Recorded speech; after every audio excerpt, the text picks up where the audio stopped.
आउज़ुबिल्लाहिमिनश्शैतानिर्रजीम बिस्मिल्लाहिर्रहमानिर्रहीम।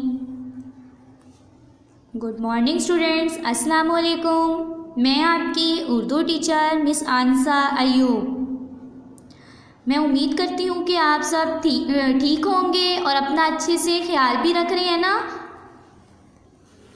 जी। हम हरूफ को 4 लाइनों में लिखने की तरतीब आज फिर सीखेंगे कि हरूफ को 4 लाइन्स में किस तरह लिखते हैं।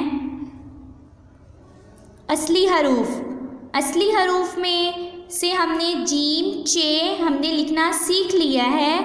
आज मैं आपको हे लिखना सिखाऊंगी कि हे किस तरह लिखते हैं। असली हरूफ का नया वर्ड आज है हे।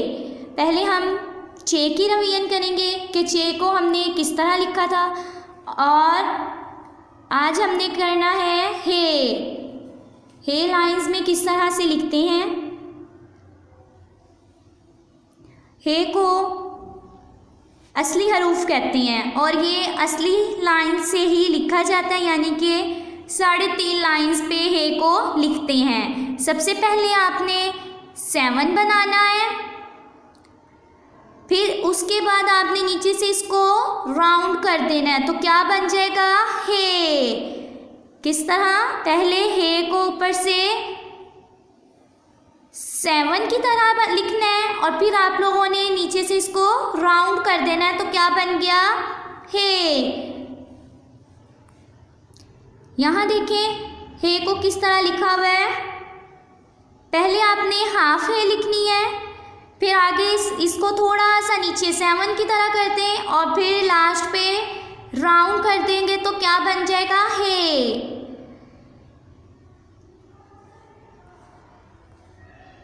यहाँ एरो आपको स्टूडेंट्स नज़र आ रहे हैं ना। हे लिखने के लिए कितना आसान तरीका बताया हुआ है कि आपको हे इस तरह लिखना है। ये एरोज आपको बताएंगे। सबसे पहले आपने 7 बनाना है, फिर नीचे लाइन लेकर आनी है और फिर इसको क्या कर देना है, राउंड कर देना है तो क्या बन जाएगा हे। हे से क्या लफ्ज़ बनता है? हे से जो लफ्ज़ बनते हैं उसको हम सूती आवाज़ से पढ़ते हैं। हे हा हीना। हीना किसको कहते हैं? मेहंदी को। हे हा हीना। आपने स्टूडेंट्स इसको अच्छे से याद करना है और इसकी अच्छे से प्रैक्टिस करनी है और अपना होमवर्क भी अच्छा करना है। Bye bye.